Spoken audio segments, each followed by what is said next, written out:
Une heure en France, Denis Faro, Frédéric Le Tournier sur France Bleu. Anthony Vittorino, en ce lundi de Pâques, vous nous racontez l'histoire Made in France de la fonderie de cloches Paccard. Et oui, vous l'avez peut-être remarqué, les cloches sont rentrées de Rome depuis hier, rapportant avec elles quelques œufs et friandises pour le plaisir des petits et des grands.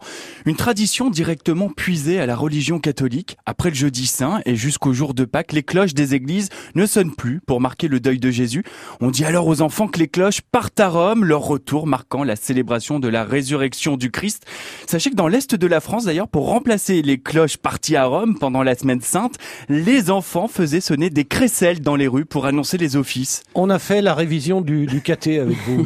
Est-ce que la fonderie de cloches, c'est un savoir-faire rare en France, Anthony ? Avant la Première Guerre mondiale, la France possédait plus de 100 ateliers de fondeurs de cloches. Aujourd'hui, seulement 3 fonderies de cloches françaises perdurent, dont la fonderie Paccard, numéro 1 mondial des cloches d'église et des carillons.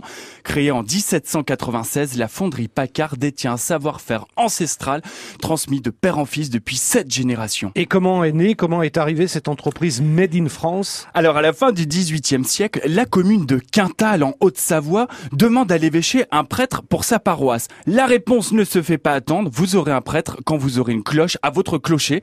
Antoine Paccard, alors apprenti, apprend les gestes et crée la fonderie de Quintal. Au fil des décennies, l'entreprise se transmet de père en fils, chacun y apportera sa touche et améliore la qualité et la beauté de ses cloches. Le point d'orgue arrive en 1891 avec la fonte de la plus grosse cloche de France, la Savoyarde. Elle est aujourd'hui au Sacré-Cœur de Montmartre. Mais rien ne semble arrêter l'ascension de cette entreprise. En effet, c'est un très très bel exemple de réussite à la française.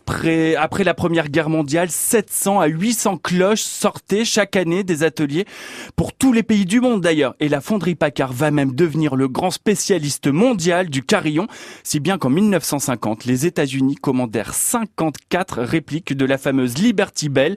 Mais ce n'est pas tout, la fonderie réalise également des records, comme en 86, avec la réalisation de la plus grosse sonnerie en volée au monde, 3 cloches de 6, 10 et 19 tonnes destinées au Canada. Et plus récemment, quelles sont les réalisations de la fonderie Paccard ? Alors depuis son installation à Sévrier, au bord du lac d'Annecy, en 1989, la fonderie réalise de nombreux carillons, je vous le disais, mais comme le plus grand carillon du monde qui se trouve à Chambéry.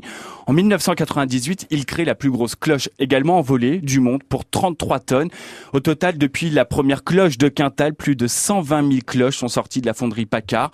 New York, Tokyo, Montréal, Lourdes, Douai, Dallas, Washington, toutes ces cloches font sonner l'excellence à la française à travers le monde. Waouh ! On retrouve votre chronique en podcast sur francebleu.fr. Anthony, on vous retrouve demain ? Demain, on va faire du thé, mais made in France.